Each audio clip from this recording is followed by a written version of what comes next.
विधानसभा के ही नहीं, आसपास की दूसरी विधानसभा के सभी ग्रामीण जन 36 कौम यहाँ पे जेडीए के ऑफिस के सामने हमने धरना दिया है। और ये धरना मात्र एक गोचर भूमि जो सरकार की जमीन है, सरकार को बचानी चाहिए, उसको बचाने के लिए आज जनता यहाँ पे उमड़कर बाहर आई है।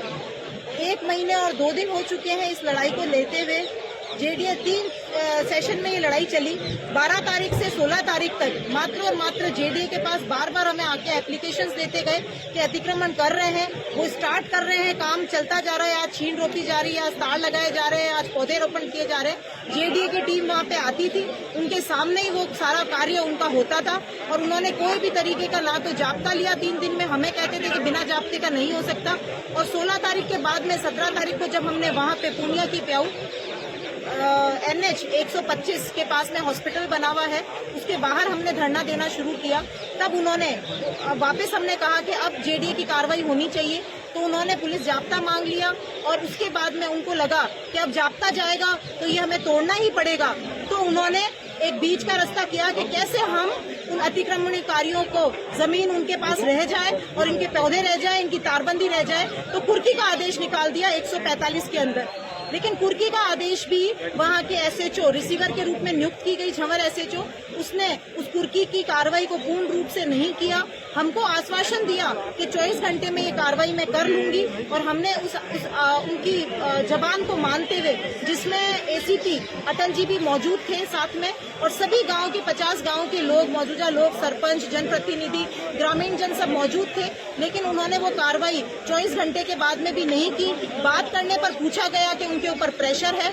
बाद में हमने ACP, DCP, कमिश्नर, कलेक्ट्रेट, आयुक्त, सचिव, जेडीए कमिश्नर जो नए आ गए, हर स्तर पे हम लोगों ने जाके उनसे वार्ता करने की कोशिश करी कि इस अतिक्रमण को आप क्यों नहीं हटा रहे हैं। लेकिन उसके बाद में भी उन्होंने नहीं हटाया। हमने कानून का सहारा लिया।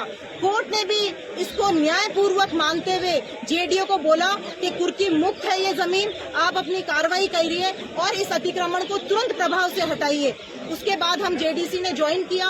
दूसरे दिन हम यहाँ पे जेडीसी के ज्वाइन करने के बाद हम सभी ग्रामीण वासी यहाँ पे आए और उनको बताया, तो उन्होंने कहा कि मैं अभी नया हूँ, मुझे 1 हफ्ते का और समय चाहिए। हमने और समय दिया और हमने बोरानाडा से वहाँ पे धरना हमारा कंटिन्यू था 20-21 तारीख से।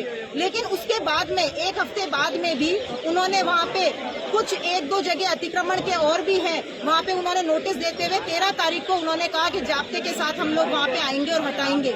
लेकिन सुबह मेरे को इस कार्रवाई के लिए कि जाब्ता तैयार है, लेकिन जेडीसी की टीम वहाँ पे नहीं पहुँच रही है, लेट से पहुँच रही है। अभी पुलिस अधिकारी को मैंने पूछा कि अभी तक आपका जाब्ता वहाँ क्यों नहीं पहुँचा है, तो उन्होंने अवगत कराया कि जाब्ता हमें जब तक जेडीए से हमें आदेश नहीं मिलेगा कि हम जा रहे हैं तब तक हम नहीं जाएंगे।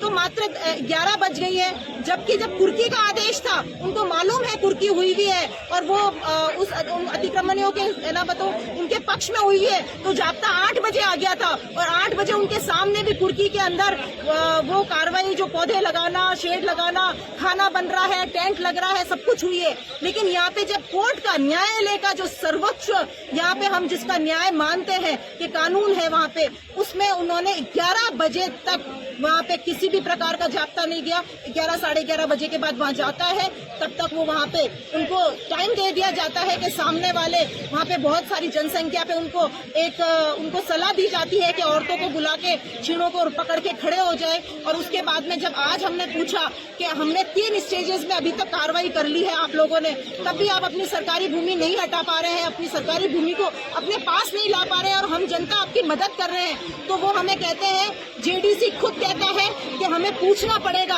अब आप मुझे ये बताइए, जोधपुर का सबसे वरिष्ठ आदमी जो IAS है, उसको किससे पूछने की आवश्यकता है? वो कहाँ जाके पूछेगा और हमें कब वार्ता इस बात का जवाब देगा? इसीलिए हमने उनको कह दिया है ये धरना कंटिन्यू रहेगा इसी के सामने, और हो सकता है कि 24 या 48 घंटे में हम एक और भी कोई बड़ा निर्णय ले लें। धन्यवाद।